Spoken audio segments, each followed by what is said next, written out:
Welcome, everybody, to another episode of Inquiring Minds, episode 29. I'm Hialeah Comic, bro, and as always, I'm here with Conquistadork Javi. Javi, what's going on? Happy new comic book day, everybody. It's official. The first day we can finally say it again. Happy new comic book day to everybody. And thank you to Hialeah. We did some hanging out today. He took me around some of his shops in, I guess, his neck of the woods. You know, it says it on his hat. So, yeah, dude, I had a blast, man. I was telling my wife how cool it was taking you to my aunt's house and just hanging with her and my cousin and my niece and just talking. And, you know, it was really cool, dude. I had a blast today. I had a great freaking day. Yeah. Hello, everybody. Bro, after I came home, man, we ate, we cooked, and I got a bike a couple of weeks ago, and I went around the neighborhood, and I was a little tipsy after dinner. I had a little wine. Bro, I ate it on my bike, man. But luckily I fell on grass. Yeah, I fell on grass, but I got up and I was just laughing, man. Were you solo? Yeah, I was all by myself, dude. I got up and I rode bike home. You're like making sure nobody. All right, I'm good. I'm Go. good. Yo, Hialeah cramp, bro, taking it to the bicycle level. Yeah, dude, it was so good, bro. We got a lot of great people. But first, let's bring in the guest. An NWO, I guess the NWO originator, co-creator with Biggie Shack, right?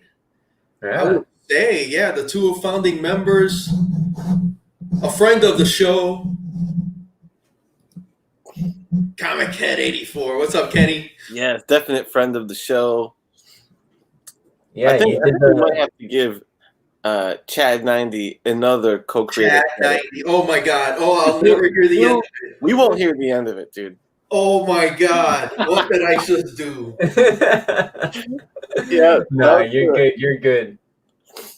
Hashtag free Kenny. Oh my God, what did I just do to myself? I just put a big old bullseye right on smack of my head. You're lucky that he's not on YouTube as often as he is. You know, we're talking about Chad90 MF Comics here. Thank God. I hope if he does watch this, he doesn't catch the beginning. Yeah. Anyway, Chad, I love you, bro. I hope the fishing's been good. I hope the fishing. Love you, bro. Yeah.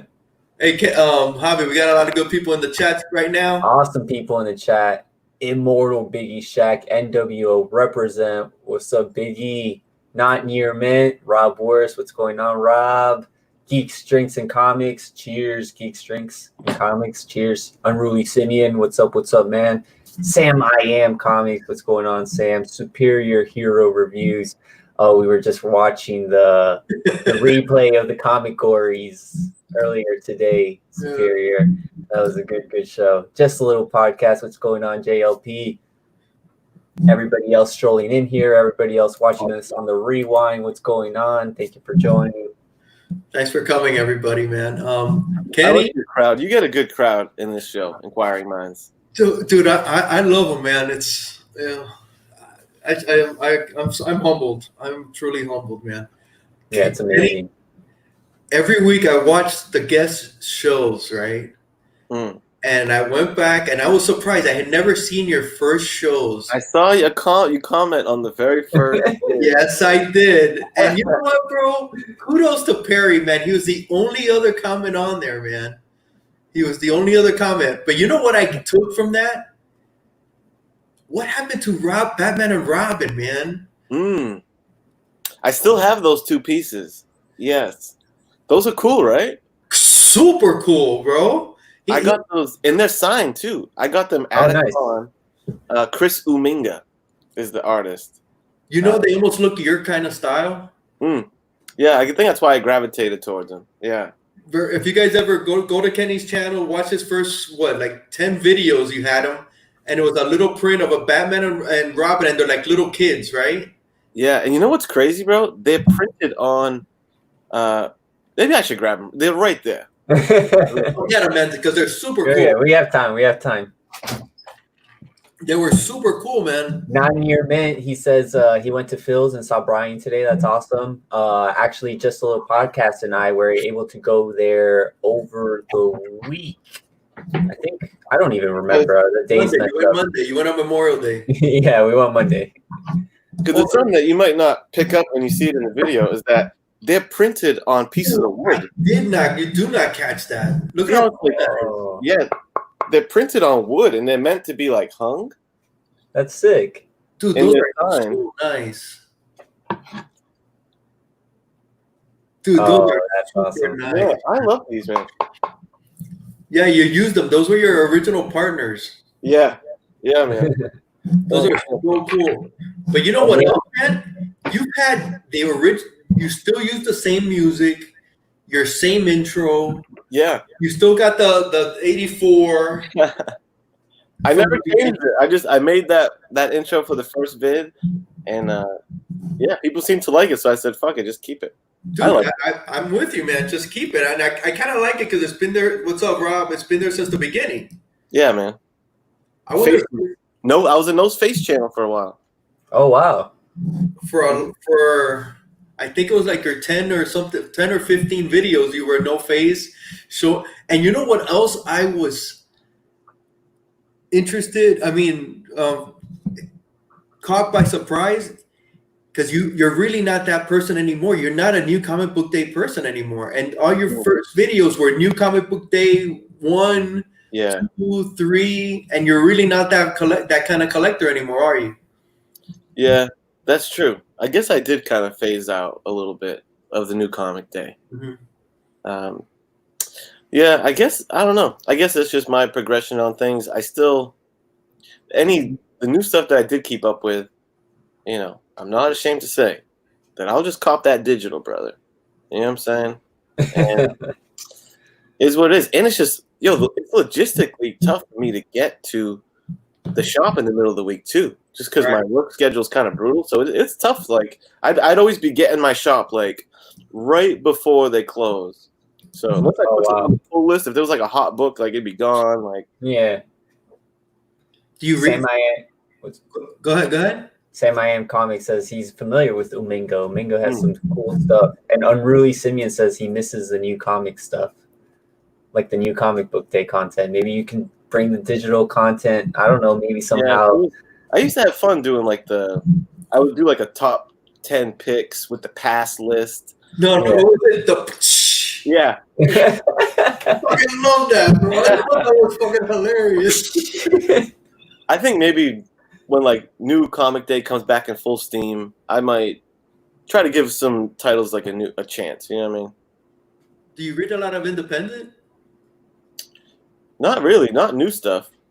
I read a couple issues of something yesterday because Unruly Simeon kind of put me on. Because he's a fan of American Flag, and it put me into like a little American Flag rabbit hole. But I didn't read American Flag, but it started to put like Howard Chaykin on my radar a little bit. Dude, he's great, man.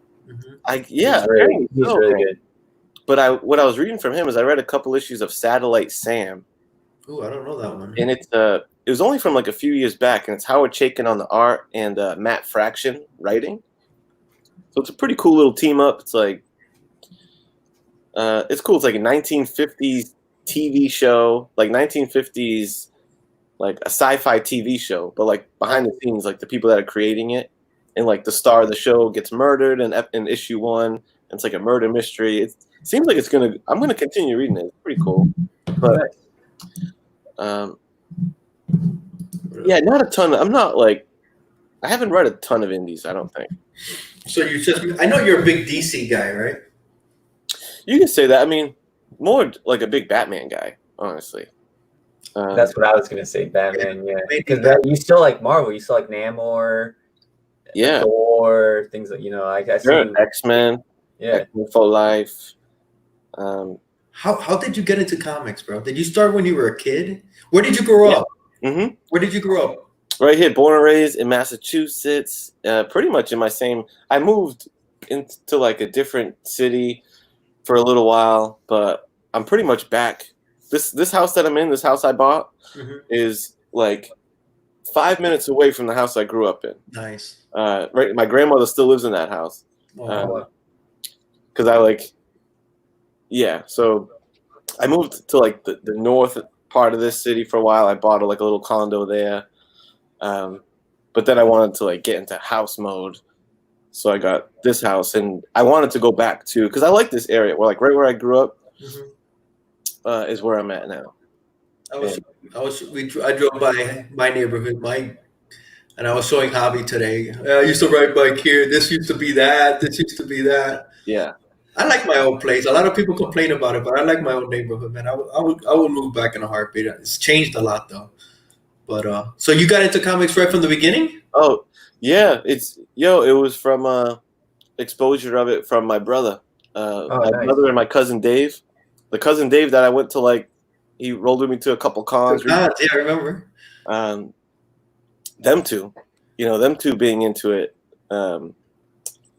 Cousin Dave was like really influential, bro. I feel like he was the one that was influencing my brother because he was like super into comic books, into pro wrestling. He has still to this day a VHS library of taping all the WWF shows when they would be on. Oh, shit. And he was super into it. Early UFC, like I used to watch UFC 1, 2, like the Gracie Ken Shamrock shit at his house, like sleepovers at his house.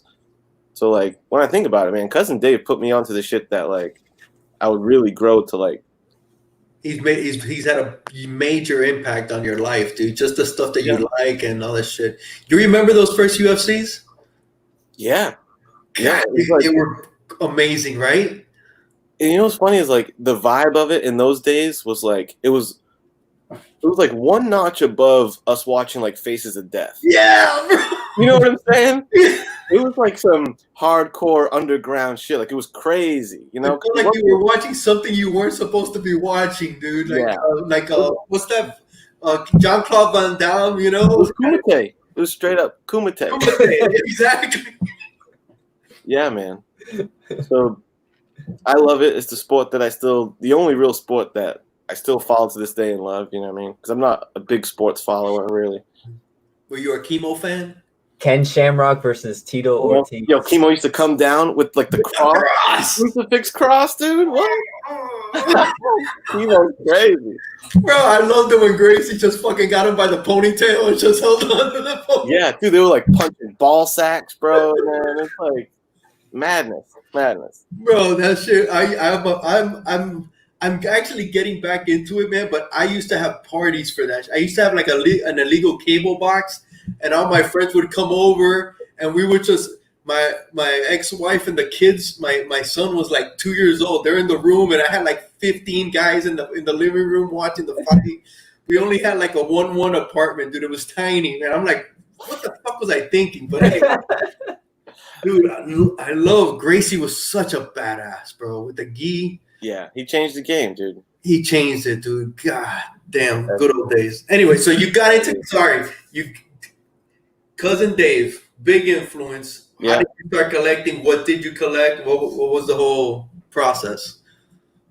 Yeah, man, it was, cousin Dave and then introducing it to my brother Jeff.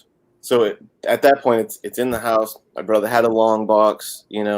Spider-Man is my brother's character. He recently got a Spider-Man tattoo. Nice. Oh wow. So how much older is he than you? What's the age difference? 5 years older than me. Okay. Yep. Brother Jeff's the man. We have a good relationship. That's my boy. He's not like. Well, I got him back into reading. He really liked the Spider-Verse, Into the Spider-Verse series. But I don't think he's much of a reader nowadays. But yeah, he loves that shit. He slowed down the collecting and focuses on real life and yeah. The movie. He's all about the movies. Like, oh hell yeah. Yeah, we can shoot when a new movie's coming out. I can hit him up and we can shoot the shit about it for a while. Like he's into it. Did he stay in town too? Yeah, he's like next town over kind of thing, but still, he's still close, But yeah, dude, going to the comic shops with my brother, having like mom give me rides to. There used to be a few different comic shops around the way. They're all closed now, but yeah, comic shops is my shit. Batman. There's a lot of Spider-Man, like that Bagley. Oh no. Shout out the chat real quick. Real quick. Diaz Comics was in here. Comic Books NYC. Bake the Snake. What's going on, Bake the Snake? Not Near Men says old USC was like renting Faces of Death for VHS copies in the same section. Blockbuster days, I'm assuming. But UFC, that's another level. Kenny froze, man. Come on, Kenny. UFC is the shit. Unruly Simeon. Comic Don was also in here. What's up, Comic Don? I hope everybody was having a great new comic book day today. You guys were able to pick up your books. Massachusetts internet strikes again. For Sam I Am. He's frozen, Kenny. It's all right. He's gonna come back, guys. Hashtag free Kenny. Hashtag frozen Kenny. Do you watch any of that? I started watching the highlights of past fights just to get. I've been actually getting very reacquainted with all that. Man, I was never a big UFC. I think it was past my. I was just never like somebody was. I didn't have a cousin Dave. I'll just say that. I got you. There was no cousin Dave in my side of the family or like my circle of friends. Yeah, they expose you into that. Yeah. Randy, what's going on? What's up? I know. I'll make it up to you, Cookie. We went out today. Oh, Kenny is almost back. There he is. Young Bucks, old goats in here. What's going on? Good. You're good?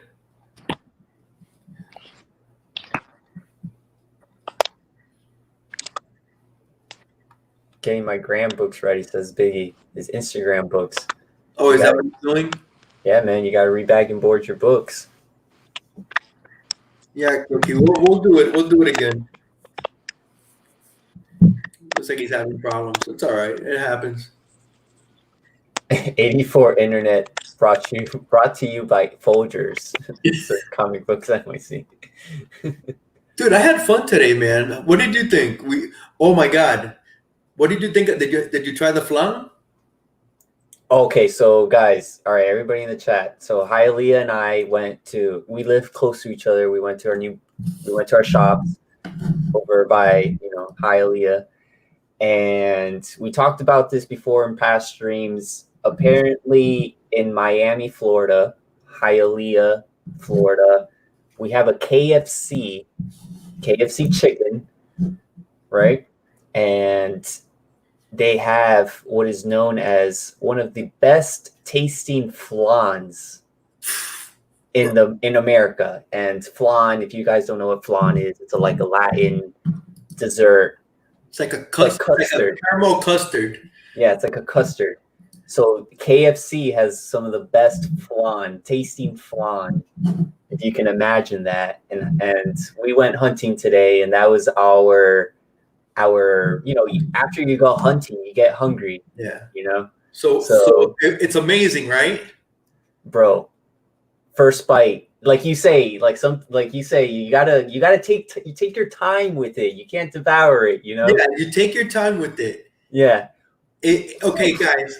This KFC is the only one that makes it. It's in Hialeah on 49th Street. They've been making it since the 70s. You can look them up. I think there's a story on them on YouTube or on some newspaper, and they'll come up because they've made stories on this place because no other KFC makes it that I know of, and they make it every morning. It's a Cuban recipe that some guy brought, or a lady. It might have been a lady or a guy.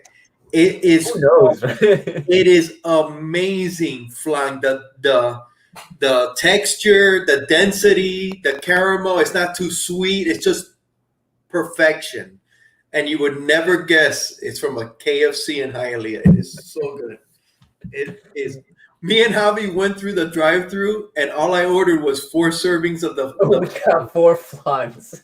We got 4. And the lady was super cool with it. She was like, "Oh, that's it? Okay." Yeah, that's it. They didn't even question it. Quiero 4 tiene flan. Because you got to ask if they got flan. Right. And you have to ask in Spanish, you don't have to, but. No, they'll know it. They talk English, but it's Spanglish.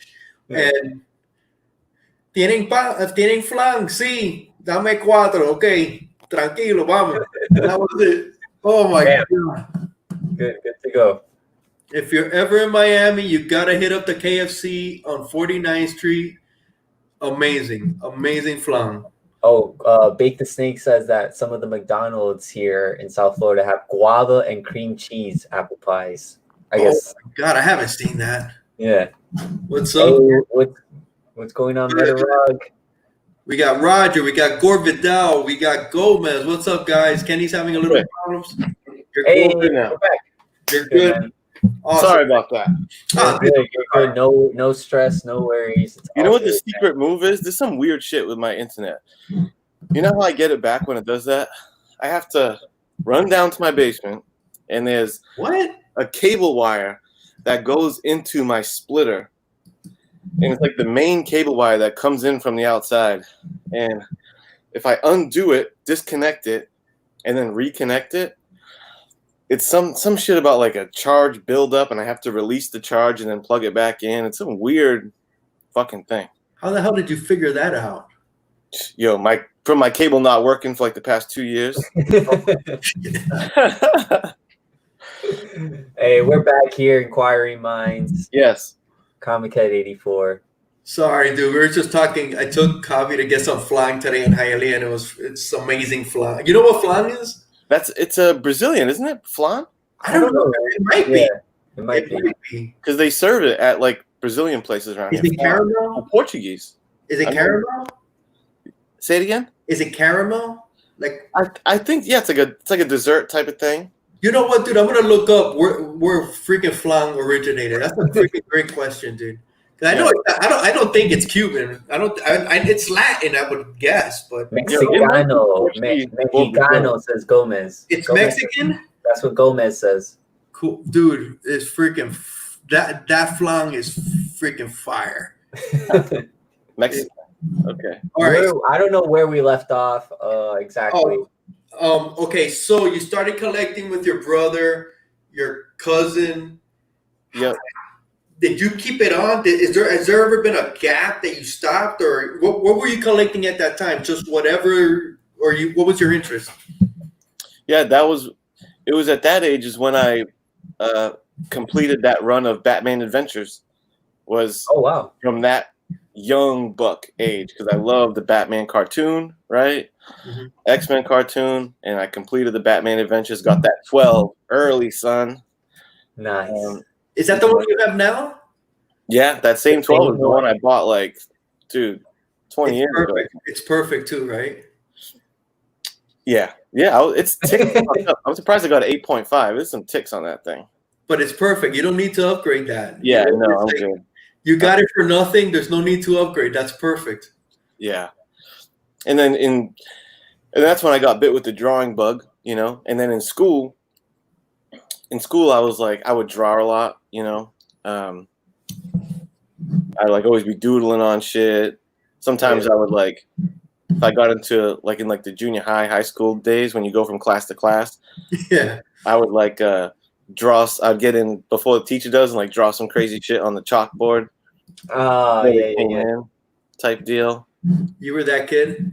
Yeah, I started acting up. Like I was really, I was like a straight A kid growing up, and then junior high and high school years is when your boy started acting up. You know what I mean? Yeah, I think I went through that time myself too. I was pretty straight laced, and then yeah. It was in branch out. It was in my high school years when, because down here where I live on a peninsula down in my end of the city and shit, and I flew my mother's car into the ocean, dude. No, you didn't, dude. Crazy. I got a charge for driving to endanger on that. It was crazy. I thought I was gonna die. Well, how did that happen? You weren't drunk. No. It was because in high school, when I was in high school anyway, this was like Fast and the Furious was the hot shit, you know, and I was in because I went to a vocational school, and I was in automotive shop, and you know, so it was my buddies in that shop. They're like into cars, you know, and one of my homies had like a. Wait up, wait. Look at Biggie.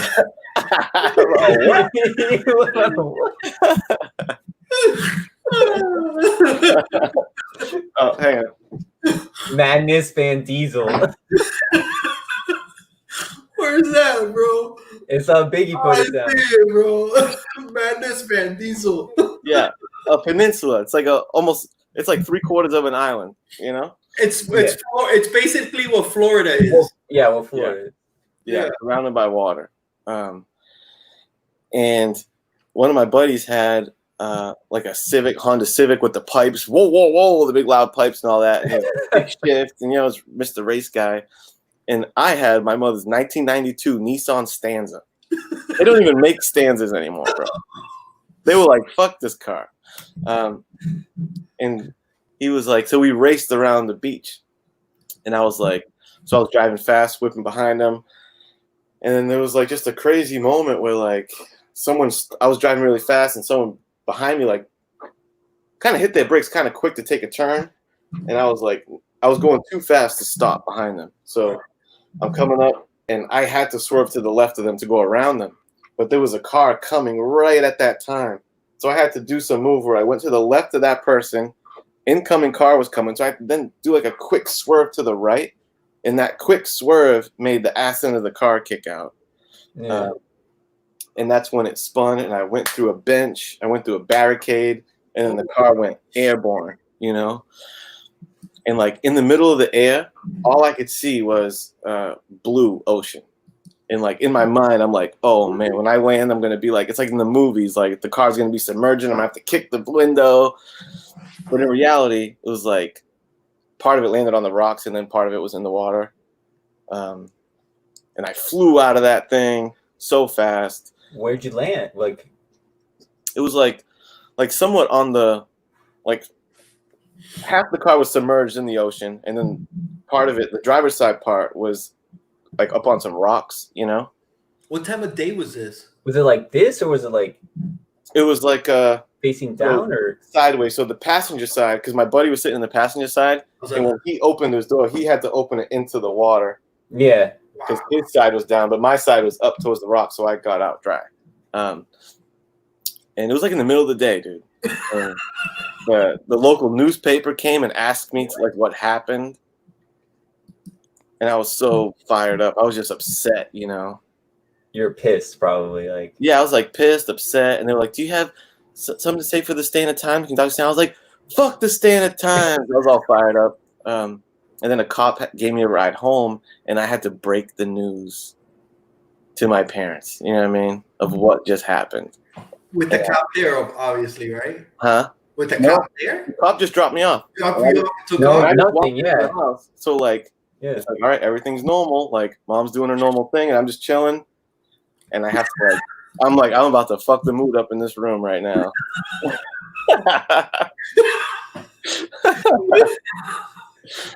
Biggie's asking if you had nitrous. I don't think you had nitrous in a 1992 Stanza. No. My car was not equipped. So, yeah, I had to break the news to him. But you know what? My parents are sweethearts, bro. Especially my mother. They're sweethearts, bro. They were like, blessed parents, man. Yeah, they were happy I was okay and all that stuff. And the only reason I was driving their car is because my car was in the shop getting repaired. So, I did the right thing. Once my car got fixed, I sold my car.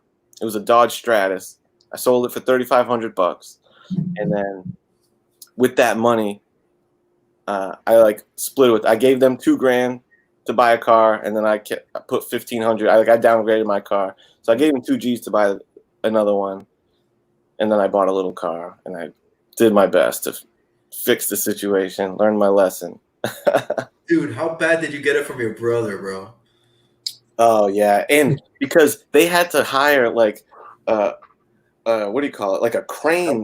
Yeah. To get it out of the ocean. And it cost $1,500 to tow it out of the water. What? And my brother footed the bill on it. So he was... Yeah. And it was totally totaled, right? Oh, yeah. It was done. Fuck. It was done. Look at Rob. Look at Rob, dude. Kenny, first I love you. Glad you're okay. Second, I'm gonna kill you. Yeah, they were. Yeah, when it sunk in, they were pretty pissed. What's the pattern, Roger?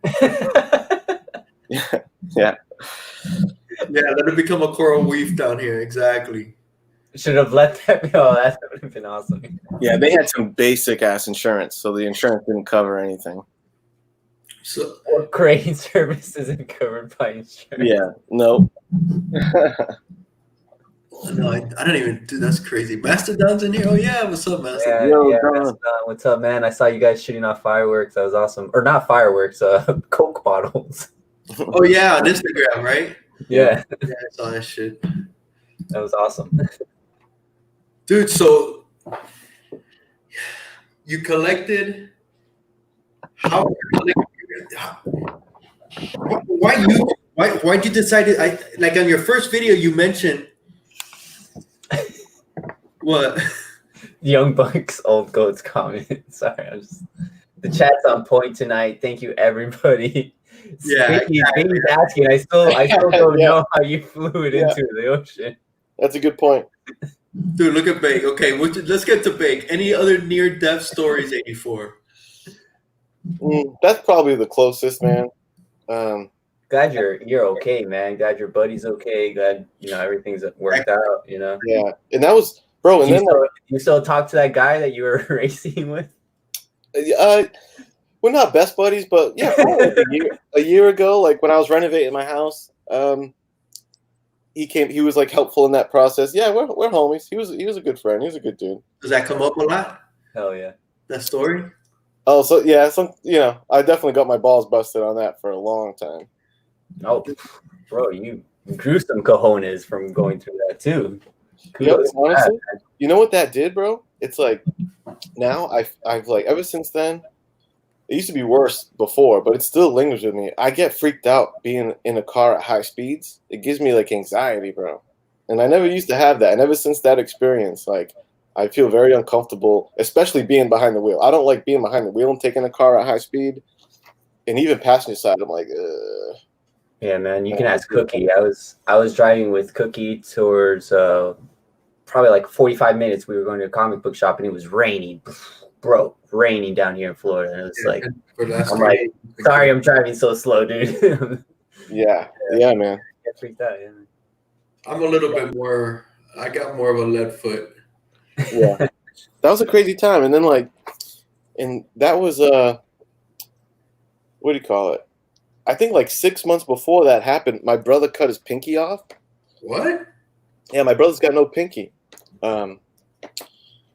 At that same vocational school that I went to, he's an electrician, and he was doing like a summer internship thing there, working there for the summer, and it didn't get cut off. It's like he was working on something, and part of this thing he was working on had like a conveyor belt motor that was like spinning like really fast, and he got his pinky snagged in the conveyor belt thing, and like it didn't get cut off. It got caught in the belt and twisted until it broke off.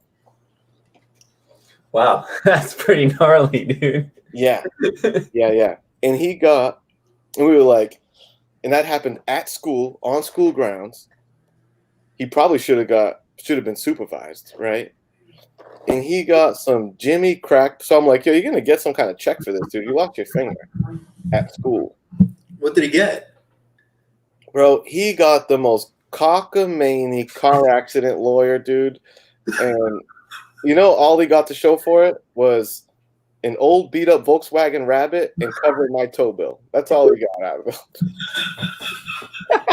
it. Poor guy, man. But that shit had to hurt like a mother, bro. Because I used to help him when he came home.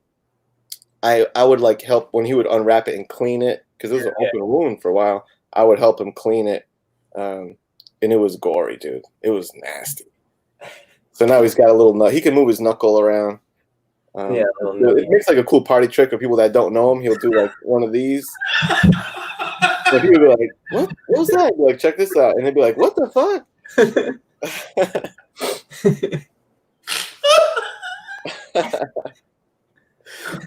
He's a good sport about it. Bro, I could only imagine that. Yeah. Dude, I'm sorry. I laugh so much because all this stupid. That sounds so fucking. I was just dying laughing. Oh, it's Yo, good. the chat is on point, dude. Ricardo Rodriguez, your Yeah. car is probably somewhere in Hialeah now. It probably is. They're still breaking it down for parts in Hialeah, bro. Yeah. They're still breaking. God. Not even new stanza for that. Oh my god, dude,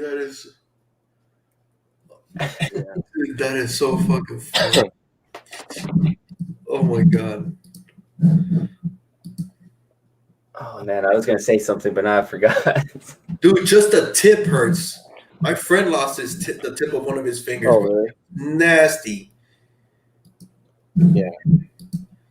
Dude. Okay, so all right, I want to touch up on a lot of subjects, but I kind of want to get most of the comic book stuff. Yeah, because honestly, that's I want to touch on one subject too. So yeah. okay. No, go ahead. Just go ahead. Yeah, because honestly, that's the story of comics until nobody knows this, right? But that's a what's behind you besides the comic book. Oh, my piano. That's what I'm saying, man. Yeah. You jam, don't you? You have you studied music, or was it just something that you picked up as a hobby down the line? Yeah. Growing up. Yo, let me tell you my musical background, if I'm you will. dying to hear. Yeah. Because me learning the piano is like a pretty recent phenomenon. Oh wow. Yeah. Like maybe 3 or 4 years ago, I was like, I'm gonna learn how to do piano during my coming out of this little like depression funk I was in, which we can get into that later why that was. Yeah. That was on some tip like that. But I grew up with, because my parents, like, I'm first generation born here. My family's born in Portugal. Mm-hmm. So the classic Portuguese musical instrument is the accordion, brother. With keys on it. So my dad is an accordion player. My Uncle Joe's accordion player. I have such fond memories, bro, of old Christmases and like the family all getting together, playing, everyone jamming, singing tunes. Then we'd go to families' houses and like almost like a Portuguese version of caroling, Yeah. It was really cool, man. And then my uncle died young, who was like, he was in like a Portuguese rock band or a Portuguese band that did gigs and had like a CD and everything. So he was the fucking man. And then when he passed, like a lot of that shit changed. But so there was always accordions in the house, and that got me somewhat exposed to keys. My brother's is a damn good guitar player. Hell yeah. And then, so just out of high school, right, is where really my first foray into music was probably my hip hop rap career, brother. Okay? Hell yeah. Okay. Cause in high school, in my era of high school is when like 50 Cent, G Unit, Eminem, 8 Mile was all the rage, right? Yeah. So hanging out and rapping and stuff was fun. And then like when we got out of school, there's my boy his house was the hot spot because he had a single mother who worked at the hospital nights. Okay. Perfect. So from like 6, and she worked like graveyard shift from like 6 or 7 p.m. until like early the next morning. He would have the house to himself, So, and she was super cool. My rap name was Ken Dizzle. Ken Dizzle. Yeah. And what was the times partying at that house was, I definitely look back fondly on them shits because it was just like a dope musical vibe going on. Because my buddy who was there, my like almost like rap partner guy, was a drummer in a band, and at that house, that was the jam spot because it was him and his brother, and they both lived there. Yeah. And they would practice in the basement like a rock band, and they would do gigs at this bar, and I would roll with them to all the gigs. So like that was going on at the house. And then I had this cool like little portable studio, like a 12-track recorder thing that we could load in instrumental CDs with the multiple tracks, microphones, hook them up to speakers, and it'd be like in a party environment though. It'd be like Friday, Saturday night. They'd be like, "Yo, bring the rap machine." We call it the rap machine. Yo, bring the rap machine over, and we'd be drinking, smoking, whatever, just playing beats and just being silly. When I say rap career, it's like tongue in cheek. But and it was just like this fun element to when we were hanging in the party. We'd be playing beats, and everyone would get on and bust rap freestyle and try and spit a verse is what they say. Yeah. But it was a cool vibe of like the band was rocking out of that same house downstairs. So they'd be rocking downstairs, and then upstairs we had the rap machine going, and it was like almost influencing each other. You know what I'm saying? It was just like a cool eclectic vibe there, you know? Yeah. And we began fucked up. Yeah. I mean, that's music's not always, but sometimes it revolves around. Yeah. It goes without saying that was happening. Yeah. And there was that stuff. Like I remember I went to like a couple parties, and they're like, "Yo, rap battle" and stuff, and like it's probably kind of cringe looking back a little bit, but it was fun in the moment, you know. Yeah. I definitely did not take it as serious as some people did. I knew my role, you know. So that was a little era, and we had but we did have like some I have a CD with some songs that we made. Oh, dude, no way, for real? Some like unreleased tracks from like the 2000s, and some were cool. Some were like there was some that was kind of what you would expect of kind of like gangster, I'm gonna kill you. Right. But then there was also, because like I said, there was some synergy going on with the music that was going on there. So it wasn't just that type of shit. Like we tried to do like some kind of concept type shit, and I'm a lyrics guy. I like rhyme schemes and stuff. So like we had this one cool one. It was like me and him were going back and forth, and it was like Dr. Jekyll and Mr. Hyde was the concept. And you want me to rap you some of it? Yeah, dude, why not? I don't know if I should do this. You don't have the track behind you or anything. This is your show, man. You can do whatever you want. You rap, go for it, dude. The first. But you know what, dude? The instrumental that we had for it was so sick. It was the Phantom of the Opera song as a rap beat. So it was like, it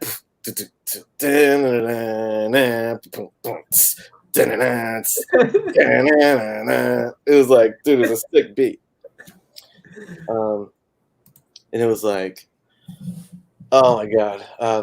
A scrawny guy you may brush to the side, not knowing about the demon lurking inside. One will riddle your mind, the other will cripple your spine. This is the story of Dr. Jekyll and Hyde. Nice, dude. I was like the hook, right? So it was like shit like that. And Hyde, another word for Jekyll's twisted side. A cranium that'll slip and slide into a young scientist's cryptic side. Mind ticking like a bomb, time and memory's gone. Feed fuel to the fire, and every day be recaged and retire into my Jekyll shell. There again, back and forth, a tale from hell. Jekyll screams as his brain prepares to melt into a ball of all the hatred he's ever felt. The physical form becomes bloated with welts while growing in weight and going insane. A roller coaster of fate where the end result will tear off your face. Where muscles tear cloth in the taste of blood grows sweet, and for Christ's sake, my bite might make your body poison laced. This mansion is now cramping my space. I'm on the prowl, screaming howl at the night moon, and I might soon loom and bring doom. True, I'm not in my right state of mind when spikes rip through the spine. It's like I got dynamite sticks in my mind. It happens to me every single time. A scrawny guy, you may brush to the side, not knowing about the demon lurking inside. That was the hook. Hey. Oh, that was sick, dude. For sure. I can't believe I remember that shit Yeah, so dude. clearly. Wow. Smoked it, yo. Immortal Biggie Shaq smoked it. Young That's Buck, so old. Ghost. That's like 20 Fire. years Stay Wow. fire, man. old. Dude, get the fuck out, bro. That was awesome. Everybody's freaking out, dude. Yeah, bro. Wow, Kenny. We got to resurface that. We got to make that a track. That's Yeah. gonna be. We're bringing that back. Kenny Dizzle. Kenny You heard it. Dizzle, yeah. You heard it here first. Unreleased track on Inquiring Minds. Damn. Thanks. Shit. Dude, I always say, man, you're like the freaking renaissance man of this freaking YouTube community, bro. Yeah. Now you could rap, Can rap. draw. Dude. Wow. Yeah, you know. Oh, big. Cool. He says you rap that shit in the shower every morning. No. I have a few. I have like half, because I used to spit them so many times. Like there was some because dude, we used to you know what was fun was when we would rent a hotel room, right? We would routinely rent hotel rooms and bring the rap machine there and do like these we would call them telly parties, and we bring the thing there, and like I feel bad for whoever rented rooms near us. If they were trying to have like a relaxing evening, we were like, it was just insanity, you know. Hey, real quick, is that a northern thing, renting hotel rooms? Is that you guys do that during the winter? Because my wife is from Long Island, and she always says, "Yeah, we used to rent rooms because it was better than going to somebody's house and it was cold. We couldn't go. Couldn't go to the park, so we go to hotel rooms." And I always fuck with her. I always tell her, "Bro, you were running trains, man. Shut the fuck up." You and your friends, you know. She's like, "What the fuck is wrong with you?" And it's like, I think it was probably more. Should I have said that? You already said it, so you can't My go. wife's an angel, man. I know she wasn't, but I guess it's a northern thing. I guess because I guess it happens here too, but I don't know, man. She always tells me that story. I'm sorry, man. Go ahead. Okay, I think it's probably more of a function of how young we were, that we didn't have our own places for the most part. So it was like a place we could party at if someone's house wasn't available. Right. So anyway, so that was like that whole era, That's when that was after high school, right? Yeah, that was after high school. That was like early 20s, and hell yeah. So like just that partying kind of wild boy shit is kind of what was like the beginning of me like getting fucked up, getting high on a regular basis, and like that was kind of the beginning. It was all recreational at that point. In the early 20s. You've alluded to that before. Yeah. Is that your dark place? Yeah, I guess so. I'm cool talking about it, but it was still all fun in that time. In that time, it was fun. Yeah. Because it was like associated with partying and hanging. We were still pretty young, and then like once the that crew kind of like dissipates a little bit and everyone gets more into like you're getting a job now and da-da-da, and then now that shit is not necessarily correlated with like partying. Now you're just doing it. Now it's just part of life, right? Yeah, now it's just part of life. Yeah. And so yeah, that was like pills, opiates. Sunk their teeth into your boy, man. Yeah. How'd you get out of it? How'd you get out of it? How'd you get out of it? Did you find help, or how bad did it get? Well, it was like, what made it bad is because I'm lucky in a way that I went through all that shit and I held a job well. Like I was, they say like some people like functioning alcoholics. Mm-hmm. I was definitely functioning. Like a lot of people probably wouldn't have guessed You know what I'm saying? That because legit, probably for 5 years straight, probably from like 25 to 30, literally I think literally every single day, because once you're in that cycle, you really can't go a day without it. Yeah. strumming, right? So I think for 5 years, every day, I consumed some kind of opiate. So it was quite a run, you know. Now, the see, I was selling them. I really shouldn't be selling. I shouldn't say this part. It started to become more of just a recreational habit. Yeah. Yeah. Well, you know what's funny is, you know how they say, "Hey, man, you should have the comic hobby fund itself." Exactly. I was kind of doing that. Bro, that's where my mind went. That's where my mind went. We're bringing a sort of lighter side to this. Of course, we're not trying to make any, Yeah. That he said. I think really Simeon's put it really nicely. You just get sick and tired of being sick and tired. Yeah. No, we're definitely not making light of anything. I was talking to Kenny earlier. My life's been affected with addiction. My family's been it's a major thing. So no, we're not making fun of it. It's just No, glad you came You out. gotta laugh. You gotta. Oh yeah, I'm fine with it. It was kind of it was wild.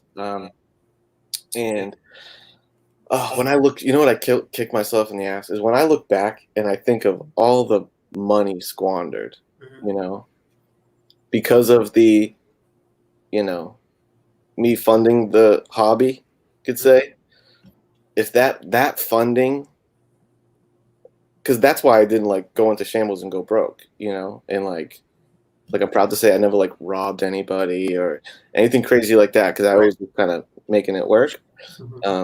But it was very enabling, just always surrounded by such large quantities of it. Yeah. So it was damn, it was hard to intoxicating. It was hard to detach, because it was almost like two addictions, because you become addicted to that and also addicted to a quick money, acquiring money quickly. So it was two things tied into each other, really. Right. So it was a motherfucker, But I tried a bunch of times, dude. I went to I went into a detox place for a week, locked me and threw away the key for a week. That was a nutty experience. That didn't really work. I don't know what your choice to go there, or yeah. Okay. It was my choice. Thankfully my my boss, because eventually, you can try to maintain as good as you want, but eventually the people close to you are going to figure something out, and once it became apparent to my boss and stuff, I'm very lucky that that's my dude, and he had a history with, not that exact thing, but he had a history with it. I think he knew that that I wasn't some dirtbag or anything. Right. He held me down, dude. That was very important. He held me down, and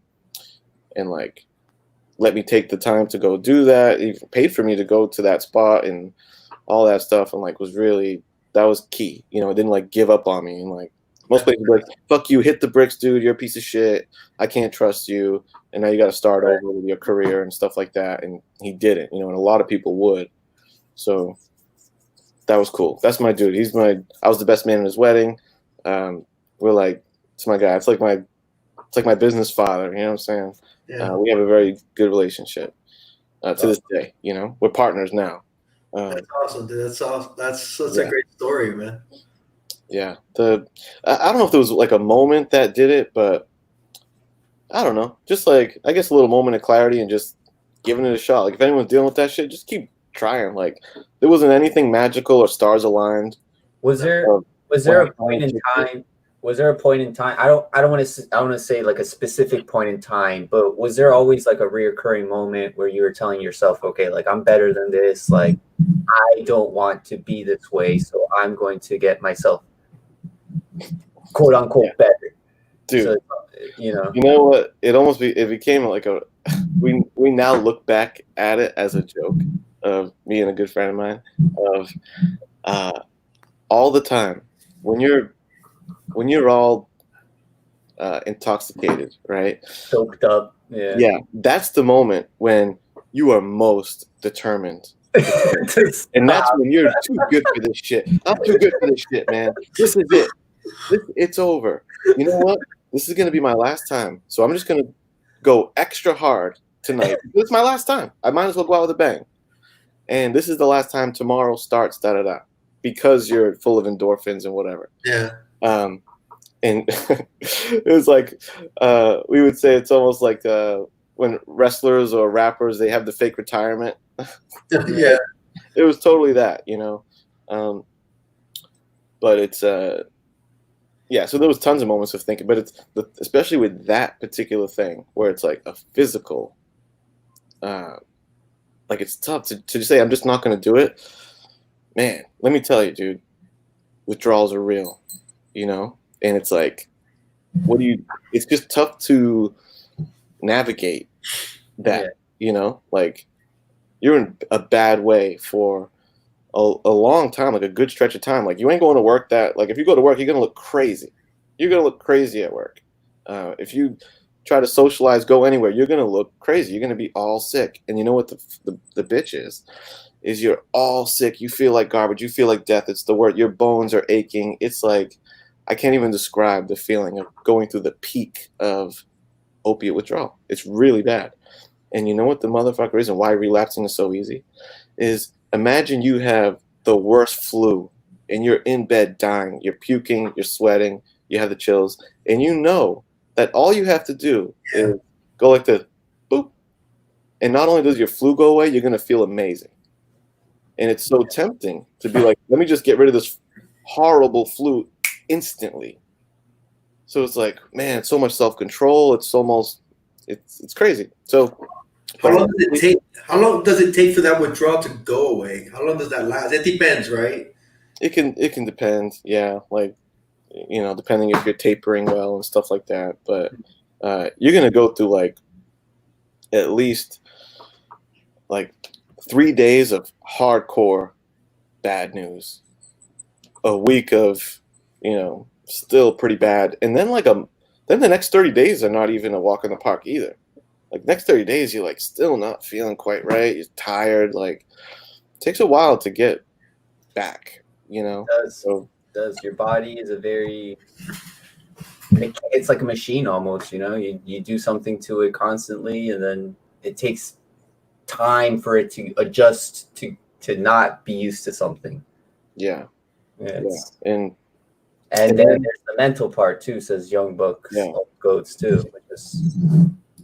And it was a crazy time of, so, you know, I'm a single guy now. Right? Right. There was a time I was in a long relationship, right? Is this the story that you were alluding to on Friday? Yeah. Okay. Listen, I've been dying to hear it for 4 days. Because, you know, it's been like 5 days, yeah. You know, it was about to be wedding bells and everything for your boy. How long was this relationship? It was like 6 years. Okay. And a good, like, it was like when we first, like the first year, I was not wrapped up in the habit yet, dabbling. And then for a good chunk of the relationship, you know what I'm saying, I was. And I amazed myself at how much I kept it from her. She was like not, I wouldn't want to say she's naive. She's just from a different world, you know? So like, and I'm charming, you know what I'm saying? I could talk my way out of it. Be like, nah, nothing. I could see that. Swap. And I had my shit, you know, I was not stereotypical. Like, you know, I wasn't out of money. I wasn't acting crazy. It's just. She had no clue. She would suspect little things here and there, but not what it was. Were you living together? Okay. Because she was going to school. So like, no, we weren't living together. So towards the, we would stay together for stretches of time and stuff, but she was getting her degree. And then like, I finally pulled it off and I got clean, right? We're still together when I got clean. Yeah. Because I used to go out to New Hampshire in the mountains and ride ATVs with my buddy, my boss, and so I said I was going to go out into the wilderness. I was going to stay away in New Hampshire, in the mountains of New Hampshire for a while, and that's how I, finagled me disappearing for a week while I strummed through hell, But I pulled it off. So I get clean, right? And then I'm like, all right, it's already a difficult time. It's like, to put that behind you, it's like, you're still showing. I don't care if it's 3 months later after you put it behind you. It's still, I mean, to this day, I'm pretty much acclimated to my lifestyle now. I have no desire. But still, I still make a point to avoid certain situations because it's never. You don't even want to play with the temptation. It's not worth it. Yeah, it's always there. So never mind 3 months out of it, Right. So it's still fresh. And then things are getting solid with us, and we pretty much decide, hey, we're gonna get this place together, and we're gonna like tie the knot, right? And then we book a flight to Jamaica, a resort, the whole thing, and that's where I'm gonna like officially drop the ring, and all that stuff. And then, bro, she's just like, just did me dirty, man. I don't want to say did me dirty. Just, bro, impromptu, unexpected, like, hey, I got to talk to you. And oh, no, not the, I got to talk to you. Yeah, and I was like, oh, boy. And then I'm, I don't know. I'm just not happy, and it's just not working out. I still am assuming that some dude got in the picture. I don't know. Because she ghosted. This chick, like, it was whatever. It was like a jarring thing. I was like, oh, fuck. I was like, yo, we just put all this money into this trip. I'm like, for real? She's like, yeah, no, sorry. I had to, like, cancel, like, all this money. And you can't refund plane tickets, bro. Yeah. So it was like, oh, fuck. So that was, like, this little, like, dark period, dude. I'm still learning how to live clean. And, that was like, bro, call it what it is. It was like some heartbreak shit, Of course. And I'm like, oh, what the fuck? So it was like this crazy period of like just being fucked in the head, depression, unhappy, not knowing what the fuck, and trying my damnedest, dude. And I will say now when I look back, it's like that, all that shit helped me build character, because I had never been put in that situation. I'd never dealt with like the breakup thing, like a meaningful one. Mm-hmm. And I was getting put to the test on getting clean, and it was so tempting, especially when you're in like depression mode. Like the natural next step is, let me just get inebriated, let me numb myself out, and I was like, that was the one thing I'm like, I'm gonna make sure, I'm at least gonna take like pride in that I can't slip up, because if I do, I'm gonna go where my head state was, and it's gonna be bad, dude. So I didn't. It was a rough, I don't even know how long, it's a blur. It was a rough while. And then it was like moments like that. And I got the piano, I was like, I need to do some shit, like some kind of outlet. I need to activate my mind, my creativity and shit like that. Piano. That's when I decided to get really, I've always been a pretty good asset to like the business that I work for. Mm-hmm. But I decided like I could see that there was an opportunity there with, an owner that's like kind of positioning himself for an exit. And, I'm already managing the place, So I decided to like really, for like a few years, I just tunnel vision, focusing on that business. We boosted business big time in a chunk of 2 years, and like that's when I became a partner in the place, and just got obsessed with work, And I'm still kind of just like a workaholic now. You discovered Jack Kirby and all was well. Yeah. Then I discovered Jack Kirby. Wow. Yeah, man. So, workaholic mode, that's what helped me push my ass to get to that side of things. So how long have you been sober? So I'm not like a count the days. Yeah, do you keep track of that? No, I'm not like a count the days guy, but it was probably like I know my birthday's in November. Okay. And I know I got clean in the month of September. I know that. And it was the September before my 30th birthday. Okay. So it was when I was like 29, about to turn 30. How old are you now? This November, I'm going to be 36. Kudos to you, bro. Yeah, man. Congrats. For Yeah, sure. good. It's good. To keep it together through that. Did you ever find a reason from her, or there was no reason? And if there's no reason that you cared about? It's a classic whodunit, brother.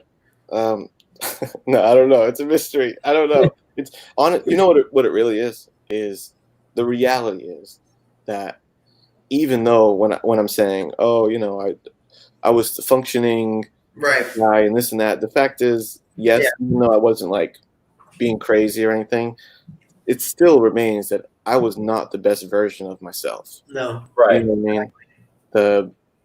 That probably wouldn't have played out that way if I was the person I am today. More thoughtful of others. You know what I'm saying? It's a selfish lifestyle when you're in that cycle. You know what I mean? So it's probably a lot of me just thinking about myself and not, So I probably had it coming as a reality. I probably had it coming. So it is what it is. It humbled you. Yeah, I think so. But I'll hold it as well. You're looking at it the right way, though, man. It made you who you are today. Yeah. Made you a stronger person. And God, it shows you how strong you are to not fall back into that. Yeah, I guess so. Yeah. I don't know. My son just popped in here. He's never popped in here. Where'd he go? Oh, where's he at? Yo, bars, dude. I heard his music. Oh, this is my other son. That's my other son. That's my oldest. This is my second. His birthday's on. He's gonna be. This is Ryan. He's gonna be 29. He's gonna be 24 on Friday. Oh man, happy early birthday, man. Yeah, and Nice. Hopefully your dad's getting you something good.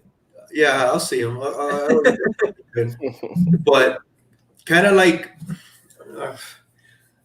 the hardest thing I've gone through is my divorce from his mom. And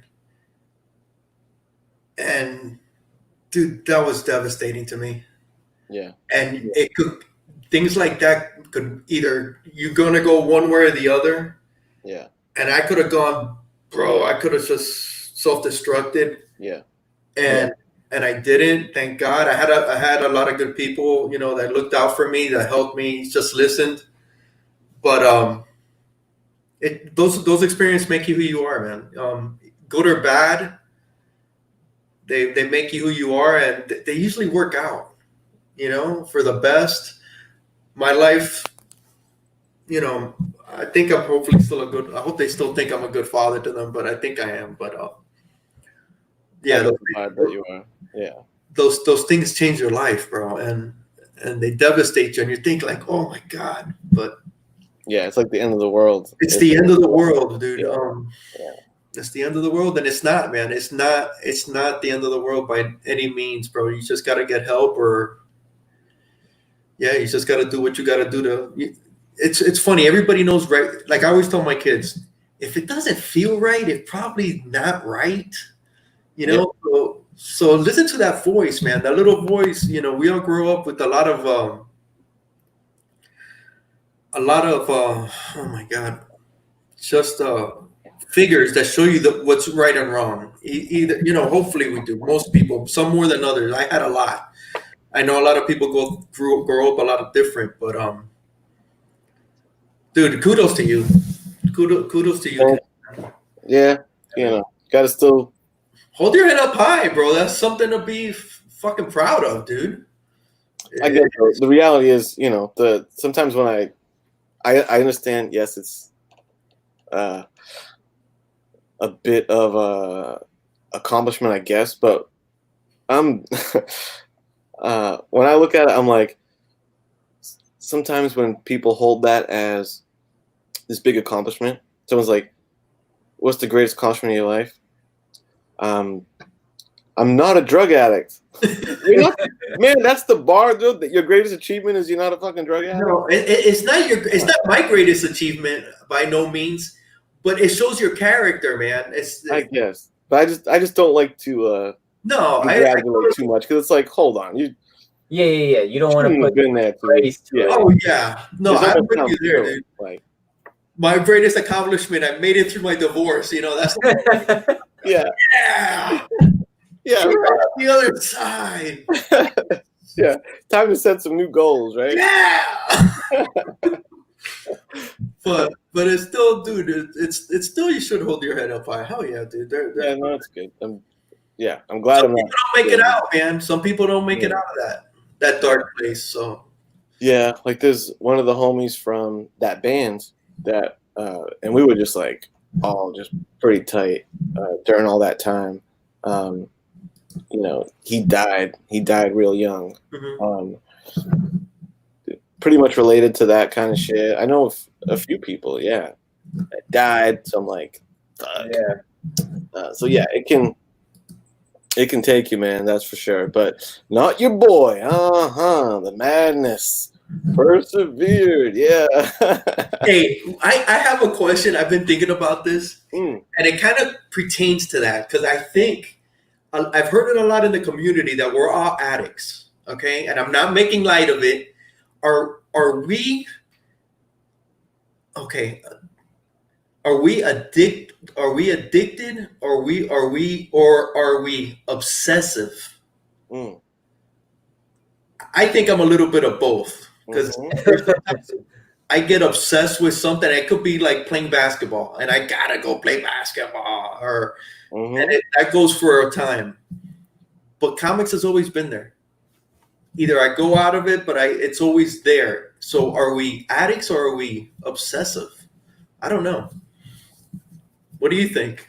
Do we have that mentality as collectors of comics? Are we addicts? I think. What's the difference, Dude. Yo, I think there's definitely some traces of my addict behavior in there. Because, if the way I look at it is like, what would distinguish it being an addiction and treating it like such is, all right, are you making it a priority over things that maybe it shouldn't be a priority over?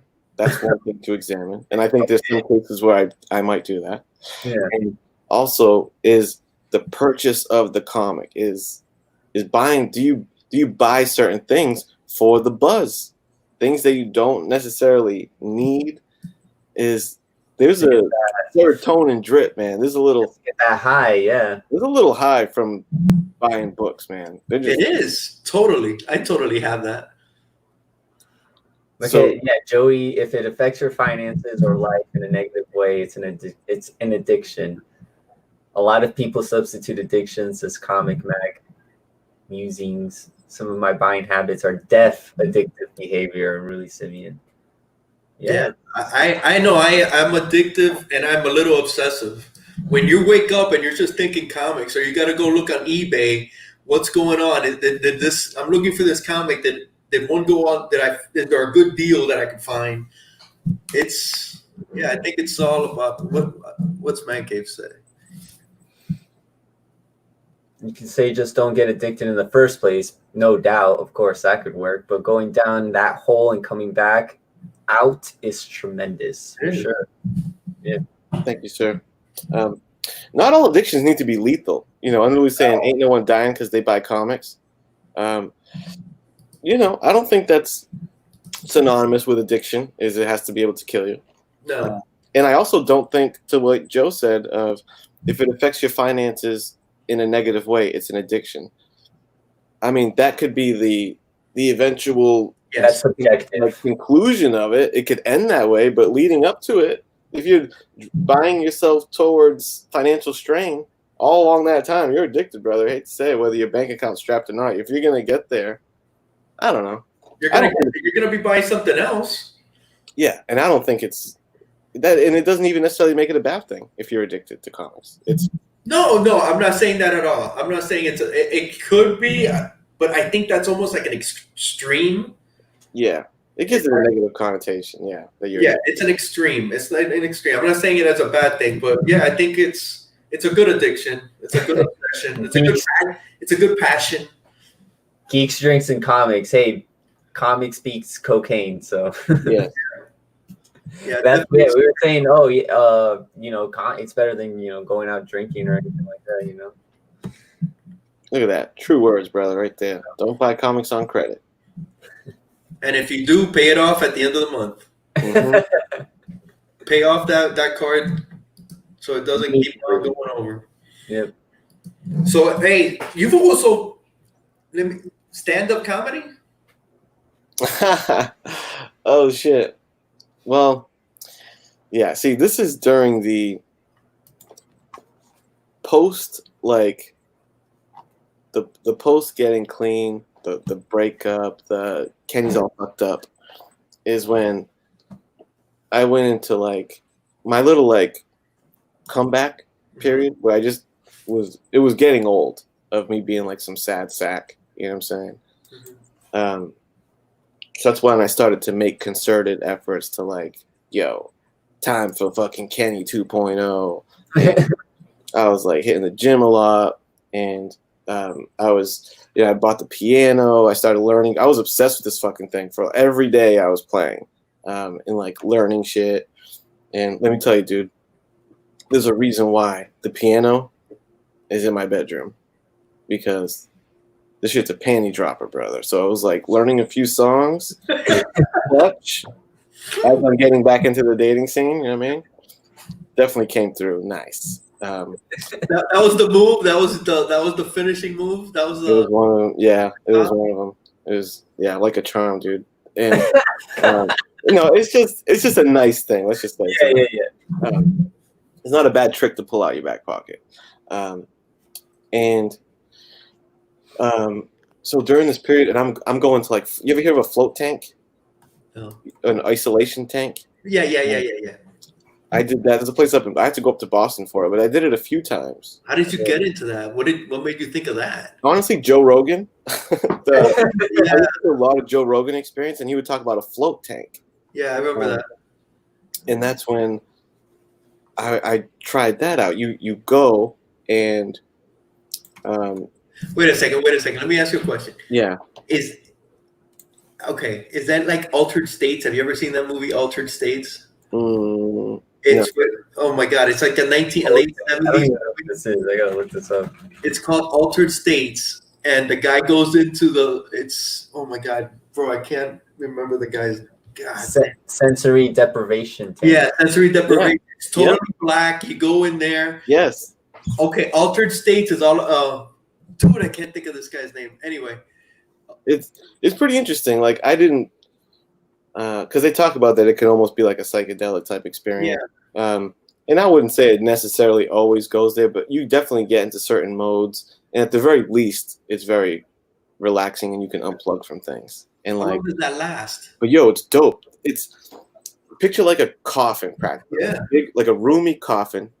You go and you lay down, and the water has very high salt amount in it.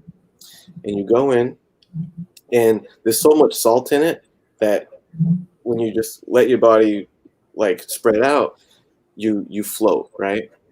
And so you can just let your body go completely weightlessness, and you stay floating. And it's pitch dark, and it's quiet, perfectly quiet. So when you stand there for long enough, like even if you sit and meditate, right? Say you sit down in a room and you meditate, you're still getting certain like sensory input. Your ass is sitting on the floor, right? You know, even if it's quiet, you might still be hearing like a bird chirp. The AC fan going off or whatever. Yeah. There's something to be said for totally black and no, like, you feel weightlessness, and like there'd be moments where you would go into a spot of like you feel like you're like, there was a moment where I felt like I was in the middle of like the night, pitch black night, out in the vast ocean, like with no land around, in the vast ocean, and like floating down like a river. That's about as psychedelic as it got. I genuinely felt like I was in a pitch black, calm ocean, way out and like floating. I felt like I was moving like a motherfucker, like floating, like rolling down a stream. And it was like, one of the most like serene experiences like I've ever had. And it was like a good like 15, 20 minutes of that. Because you lock up in that bitch for 2 hours. 2 hours? I would go for 2-hour sessions, bro. And just it would start by just thinking, just like self-reflection. And if I had some shit in my mind, I'd go in there and like, I don't know, think about it. Think about it to the point where it would kind of clear out of your mind. Yeah, and then eventually not think about it. And then eventually don't think of anything. It was just like, whatever. It felt pretty bomb when you were out of it. Like when you got out, it was like, I don't know. It was almost like a weight lifted thing. Whatever. I did it a few times. Whatever. Did you ever freak out? Did you ever freak out while you were in there? No, it was cool. It's interesting. So anyway, it's during this period where I bring that up because I'm trying to find yourself. Not that. I'm just trying new things. I'm just like trying the piano. I'm trying the float tanks, trying this. I'm trying like taking the cooking like a motherfucker, like cookbook, legit cooking. Like I never used to do that before. I was just like all about trying to, if I'm being honest, because I'm coming off of the breakup shit and the learning how to live clean shit. So like I'm trying to invigorate a zest for life. You know what I'm saying? Like, there's so much shit because you spend so much time like getting the cheap thrill of a high or whatever. So I'm like, this shit. There's other things to do. Like what else in life can I explore that I I've been up on a log these past few years. I'm like, what am I gonna do? And there was a little bar, like restaurant / bar that was like kind of close to my house. I started hanging out at the open mic night shit there. I would just chill, grab some dinner. I'd just hang out. There'd be a bunch of people like over there. And there was this kind of cute chick that I would like go and hang out with over there. And then I'm like, fuck it, bro. And then I wrote my little, try to think of it. Because I'm a stand-up comedy head. I'm a big fan of stand-up comedy. Nice. I've seen so many, I've definitely seen way more stand-up comedy shows than music shows. Wow, yeah. So I'm a bit of a stand-up aficionado. So I have an I'm not any good at it, but I have an appreciation for it, Dude, that takes such balls to do that, dude. So I did it for a little while where I was like writing jokes and shit, and I would go up at this spot and like everyone was pretty cool. Everyone was pretty supportive. Yeah. And I'd go up, I'd be kicking jokes on Thursday nights over there and shit. I was just trying shit out, Did you ever hook up with her? You know what I'm saying? Man, yeah. It's all good, dude. It worked. Yeah, I only had matter of fact, when I since that one I had like a little 2-year relationship deal, and that one ended. I ended that one. Mm-hmm. Yeah. Which is kind of tough being on like the other side of it, and I was like, it is what it is. Yeah. I'm not going to get into that one, but I ended. It was a 2-year thing, so it was something, and I ended it, and then I go back into that same mode of, all right, breakup happens, it's me time, let me do some other shit, and bro, probably like a month or 2 after that breakup happened is when I made my first YouTube video. Oh wow! I'm like, let me get into comic collecting. I'm like watching videos. I'm like, let me make it back. Get back into it. It's just what I don't know. It's just what I do when I time to like bounce. I don't know, reset or some shit. I try to jump into something new, and I'm glad I did jump into this because a lot of homies. That's awesome, man. It's a big part of your life, ain't it? Yeah, and if I'm being honest, sometimes I think too big. Mm-hmm. I love all you guys. Mhm. I love the fact that I do this, but you know, like I think it's probably taken away from some of my social life. I think I could probably be getting more tail than I am now if it wasn't for, you know, every, on the weekends doing YouTube streaming and spending time with. Yeah, the Fridays is a big social outing gathering. Yeah, and I'm doing Mega Power Hour. You know what I'm saying? I should be doing Mega Pound Town. Hey, you know what, Kenny, bro? That's come up to me. I've thought about that. I think about that. Because I'm married. I'm older. I like being home. I'm a homebody right now. But I thought about it, and I'm like, dude, when are these guys hooking up? When are they? Not you necessarily, but I'm like, dude, there's right. Fridays, perfect. It's a big night. Yeah, and it's tricky for me because like I do think I get in like obsessive kind of routines. Yeah, I think it's part of that. I think it's part of I don't like hanging out at the bar scene. Yeah, like I actively kind of stay away from that. It gets old, man. It gets old fast. Yeah, and I don't drink. Yeah, I don't want to be getting fucked up and shit. So it's tricky for me. I don't know. I gotta get back in the groove. Dude, those 3 months that you were banned must have been freaking torture, dude. I don't know. Look, I could still like upload shit, and I was jumping on other people's stuff. Yeah, you were with Lord Vasco, yeah. Yeah, and then towards the end, I was on his shit, so it was fine. I still laughed that night, bro, when you got banned.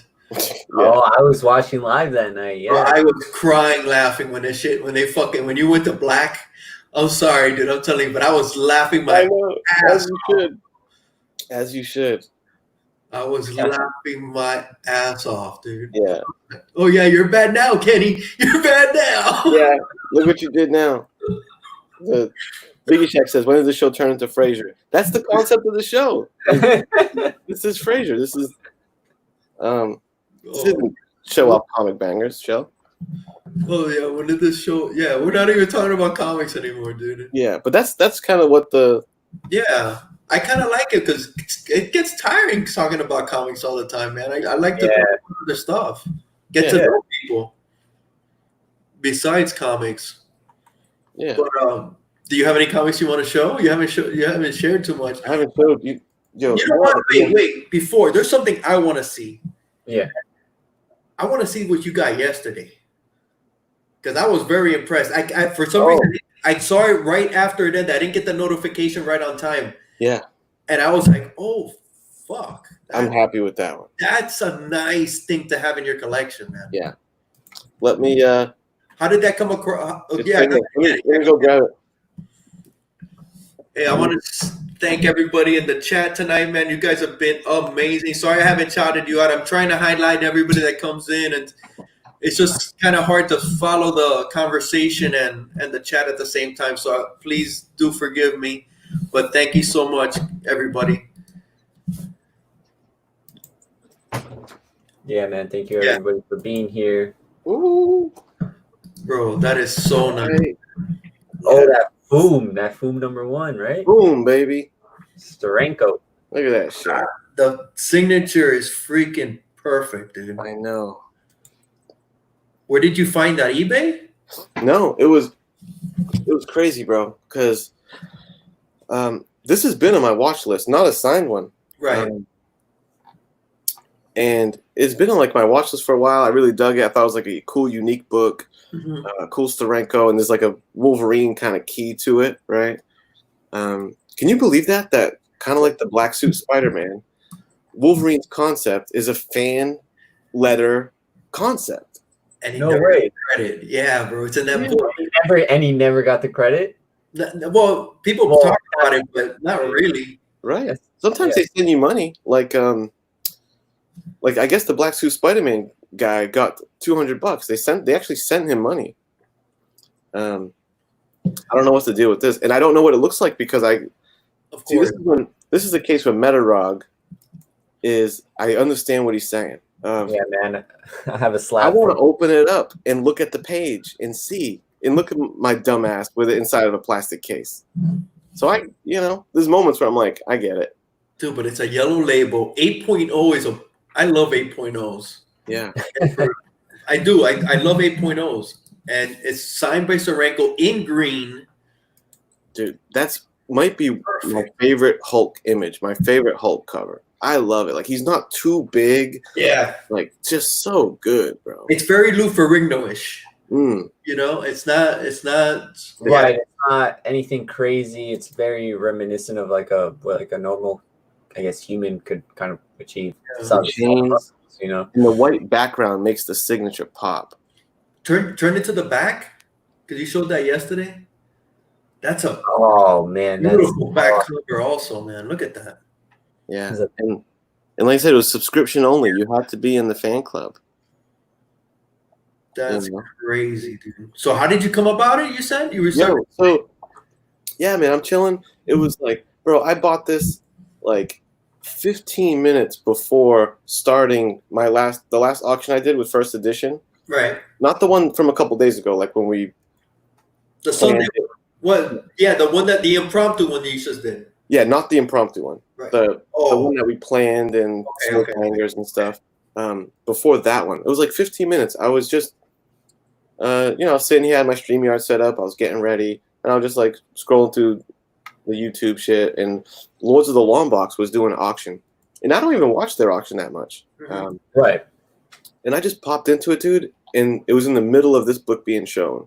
And wait, are you serious? I was like, whoa. Hold up. Put everything on where the bid was, and I was like, dude. So I was like, fuck, I just started bidding.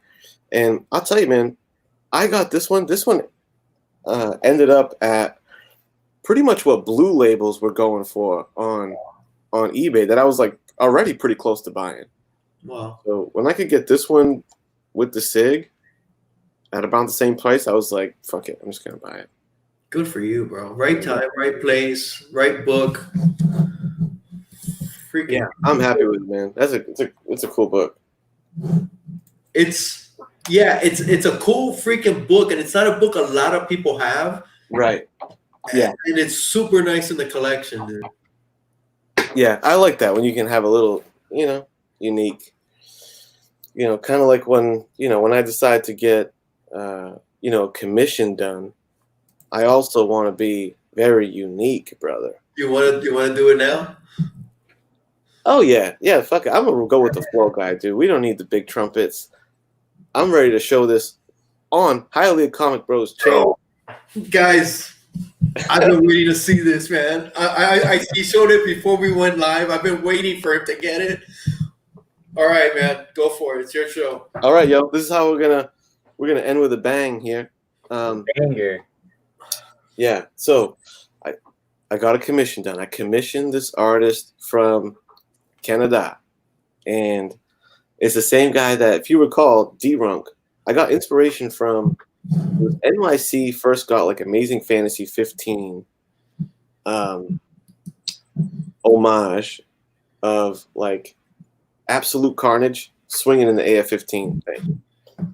And I was like, oh, that's pretty cool. Then D-Runk got an homage of ASM 361, first appearance of Carnage, of what was it? It was Scarlet Spider-Man. Yes. Wrapping up Connor Kent Superboy, the 90s Superboy with the black jacket. Yeah. Wrapping him up in webs instead of Carnage and Spidey. So I'm like, damn. And it was like a pretty affordable rate, and the guy kills it on it. The accuracy is crazy. So I'm like, dude, I want to do one. I want to do like my take on an homage of a classic cover. So I'll grab the classic one to compare it to too, because it's cool to see them side by side. Nice. I'm like, all right, I got an idea for one. I gave him the idea. It just arrived today. I won't even describe what it is. I'll let you see what the homage idea was. Fuck, bro. Hey. Dude. That is love it. Crazy. I fucking love it, dude. That's awesome, man. The sky is awesome. I love the color palette. Dude, Batman, Bane, oh, the Joker. Dude, it's gorgeous, man. It looks it looks like it's printed on there. We were talking about that before. That is just crazy, man.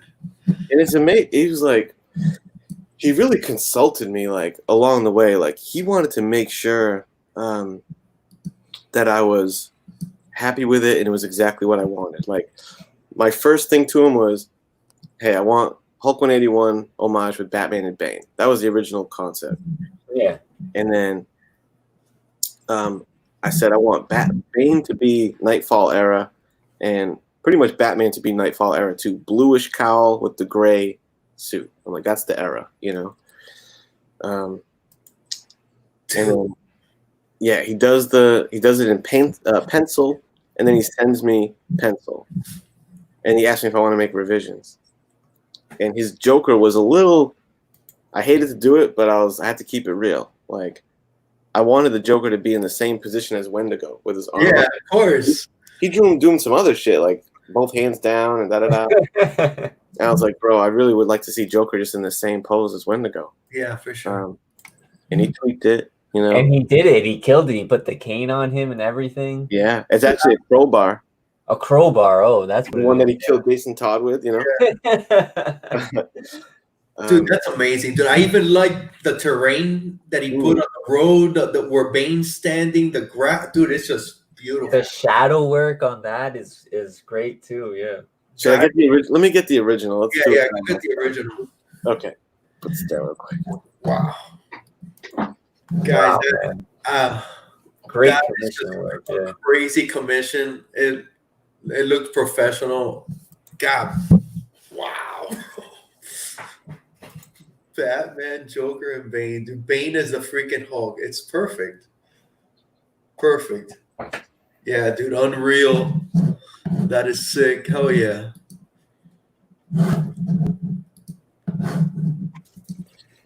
Dude, that's gnarly, man. I think he traces maybe the outline. Maybe the outline or the background, or because that Bane is on point. That Bane is so accurate.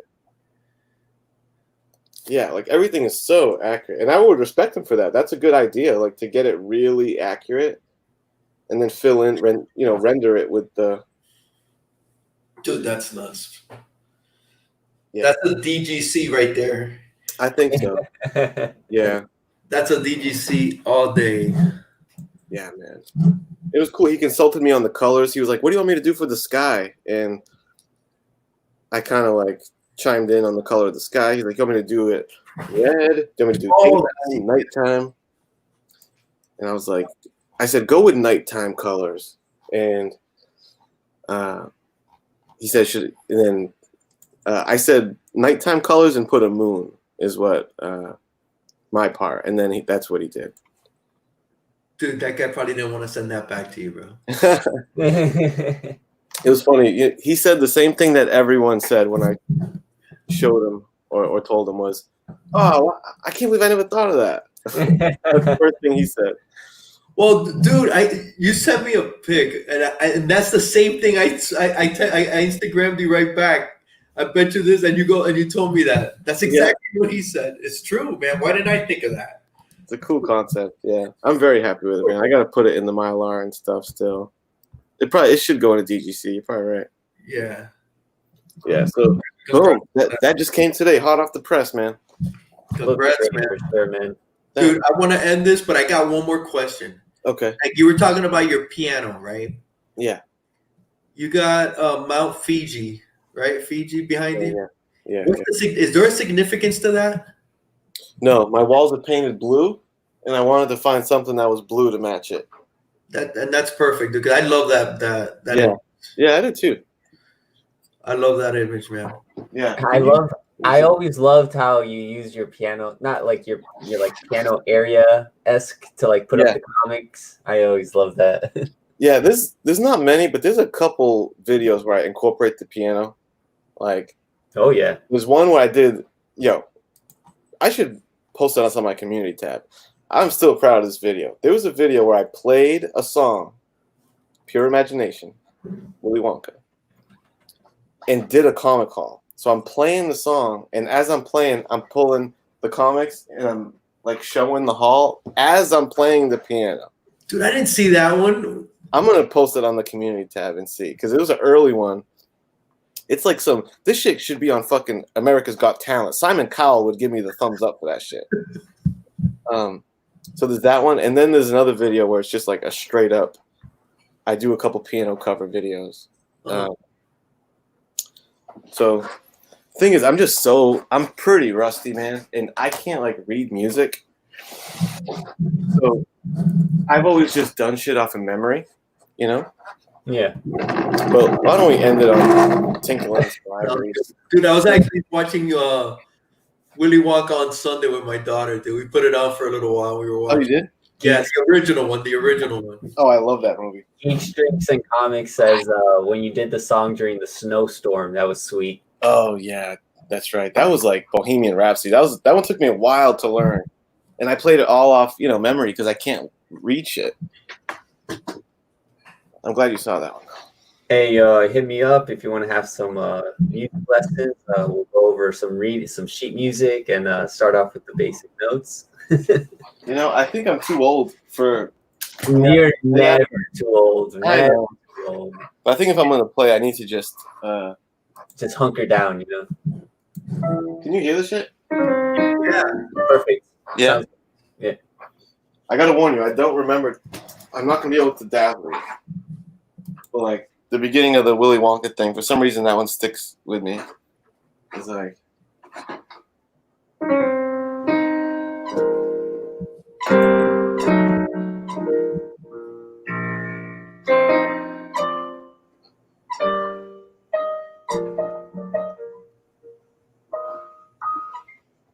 It was like that. This is the fucking, what's that U2 song? Which one? One Love. Right? One. We're one. Oh, yeah, one. Same. Fuck.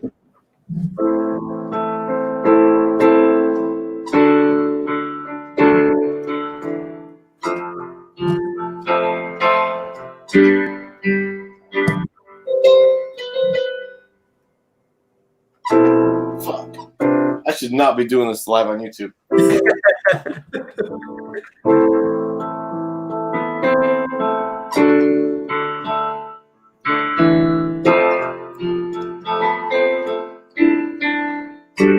Fuck. That's like,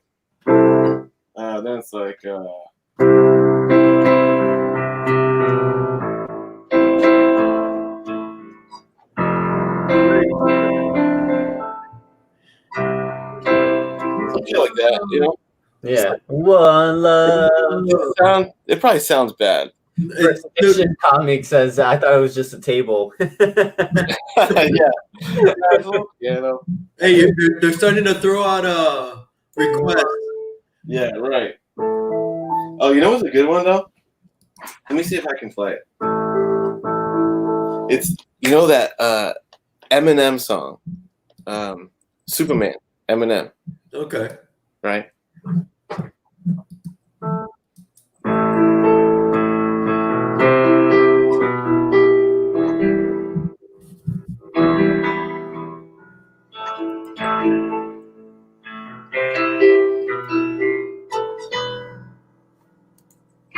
It's like.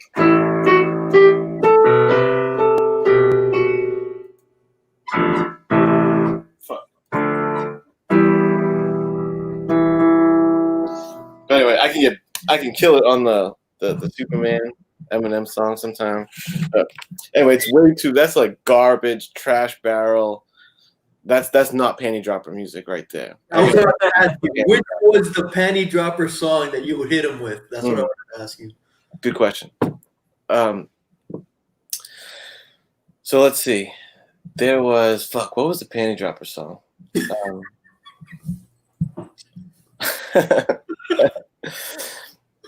I'll tell you they like the Pure Imagination one. Oh, that's a gimme, bro. Yeah, and I could play it through the whole thing. Listening to it is great. Yeah. Yeah, it's nice. Lionel Richie says Hero and the Kid. There's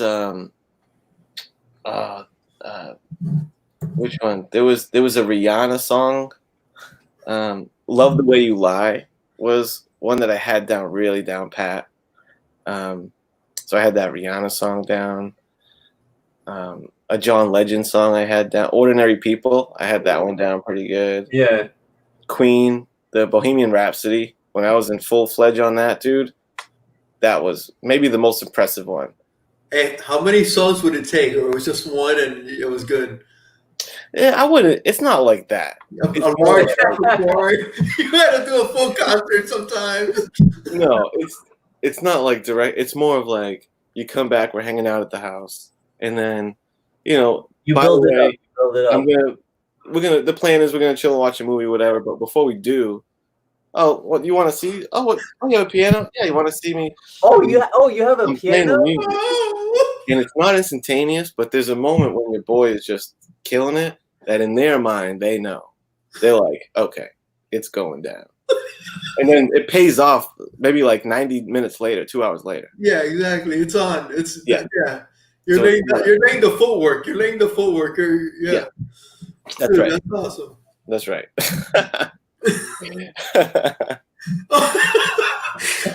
No way, dude. Wait. Smack my bitch up my product. You know what's amazing though is one thing that I became addicted to was piano covers of songs that are not traditionally piano style. I got really into that. You could make like these gnarly songs like Smack My Bitch Up, but in a piano arrangement, you'd be amazed. It's beautiful. Like like Metallica translates really well to piano. When you just get it down to the notes and everything, like it's pretty cool. Yeah. Good times. Yes. Kenny's mind is going into a whole different area right now. Good times. Yeah. So yeah, that's it. I shouldn't have played that piano. Dude, that was great. That was 84 overshared about his life. Yeah, I shouldn't have rapped on camera.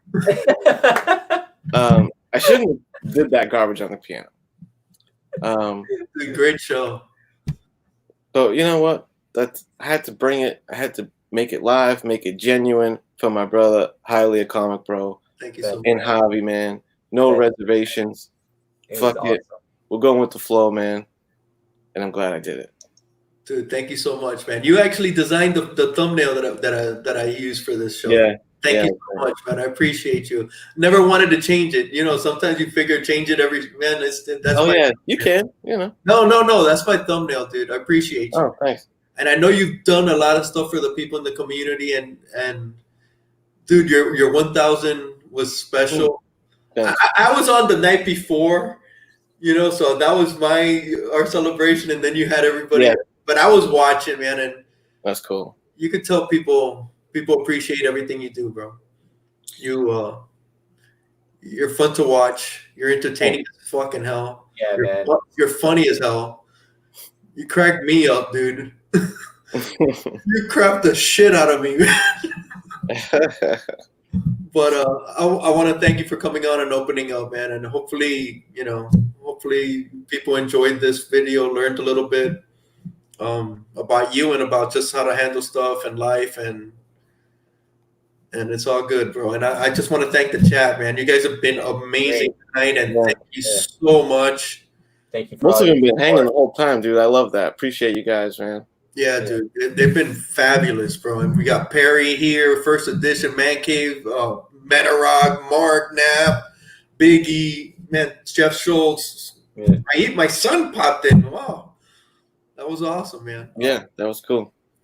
You guys got anything? I know you're making a video soon for that, because you got to share that, dude. Yeah, I'll probably make a little proper thing for that.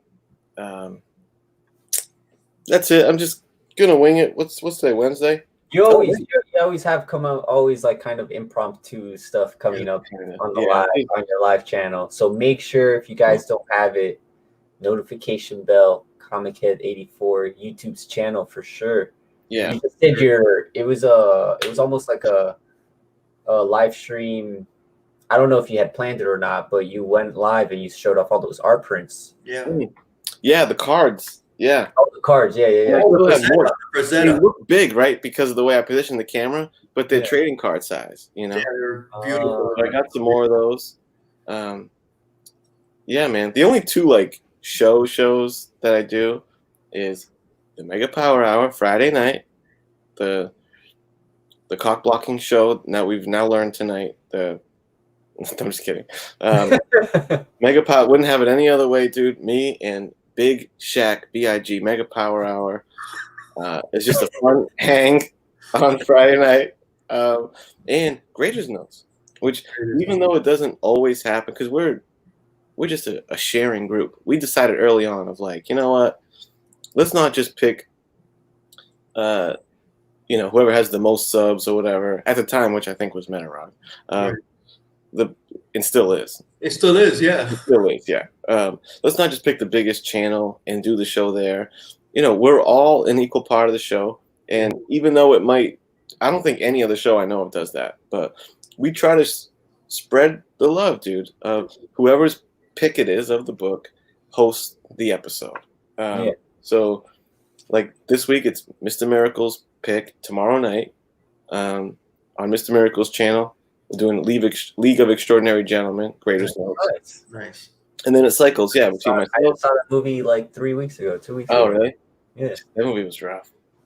Yeah, it was a little rough. It's hard to go through that movie, yeah. So yeah, Graders Notes and Mega Power Hour are my two like shows, and everything else is freestyle. Oh yeah, dude, and you're excellent at it. And me and Javi were talking about it. You have almost like 300 videos on your channel. That's crazy. Stupid. You're like at 290 something. You're like at 290 something. It's crazy. Yeah, it's so. Yeah, proof that comics and YouTube probably is an addiction because you have that problem. Yeah, I think they're your proof. But you're must-watch TV, man, and you got Biggie, man. You know Biggie's your boy. Yeah, Biggie's my boy, man, for sure. You're putting out great content for sure. Yeah. Always killing it with the videos and always entertaining with the intros and the thumbnails. Like you guys, I always look up to your thumbnails. I think you have great thumbnails, man. That's that Adobe Photoshop action, brother. Your text is always big and clear. You don't have to like. What is that? All right, enough kissing ass of 90. Something 90 would say. Enough kissing ass of the cow. Yeah, 90 left us high and dry today. That guy. Yeah, man. That guy. He's probably out fishing. But anyway, guys, hope you enjoyed the show. We got another great show lined up next week, Wednesday at 9. I'll announce it sometime this week during the show. Yeah, I guess pick for it. Yeah, but stay tuned. We already got it lined up, and it's somebody I've never been on with, so I'm looking forward to it. What's up, Ben Compton? Guys, thank you. Stay safe as always, and peace. Peace, man. Thank you, everybody. Be good. Thank you, Kenny. You got it, man. Anytime. Peace.